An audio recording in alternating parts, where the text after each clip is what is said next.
All right, so this is our presentation on wine regions. Our group selected Wurttemberg, Germany, and this group contains Madison Bassett, Isaac Stump, and Derek Nelson. So a little on the location and geography. It's situated on the Swabian Jura mountain range and the Black Forest, so kind of in that southwestern region of Germany, over by France and Switzerland. Most wineries are located along the valleys of the Neckar River and its tributaries, the Eins and the Rems. The major towns in Württemberg include Stuttgart, Gart, and Heilbronn. It, as of 2022, consists of roughly 11,400 hectares of vineyards, with 35% being white grapes and 65% being red grapes. And a little on the history. First, on the history of German wine. It was initially introduced by the Romans.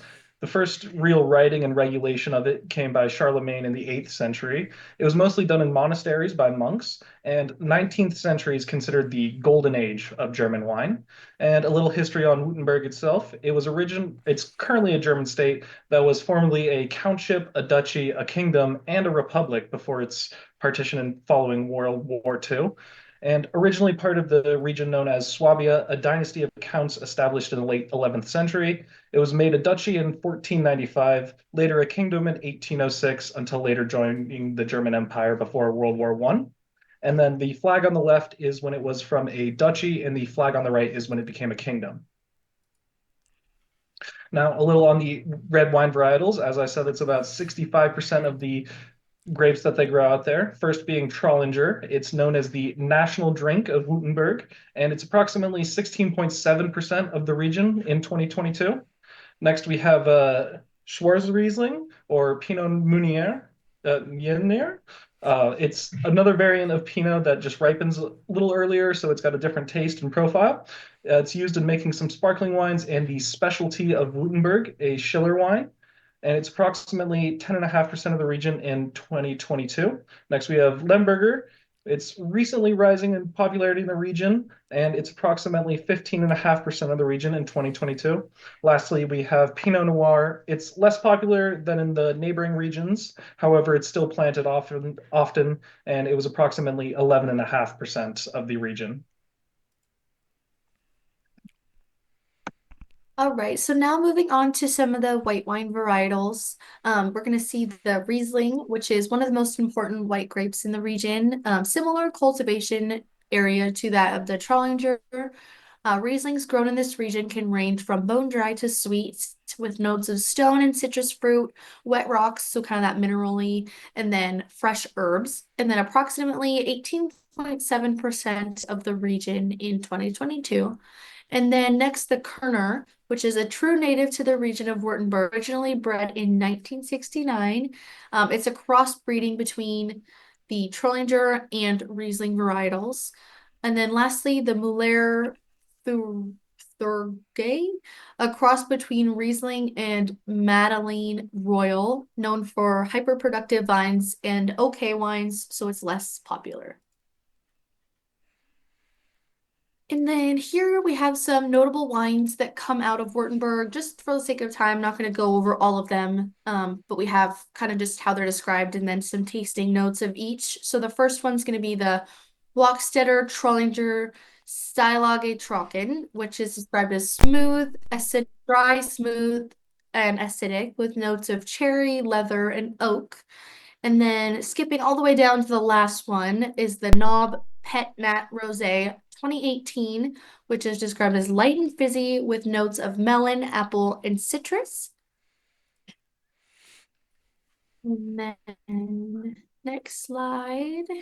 All right. So getting into a little bit of the wine tourism and culture in Wurttemberg. So as we said earlier, Wurttemberg, the Trollinger is the national drink of Wurttemberg. And it's also Wurttemberg itself is known as Germany's premier red wine region. So Benson are also a Wurttemberg specialty, which are seasonal taverns where you go and enjoy the wines of the local vineyards and sample homemade seasonal dishes.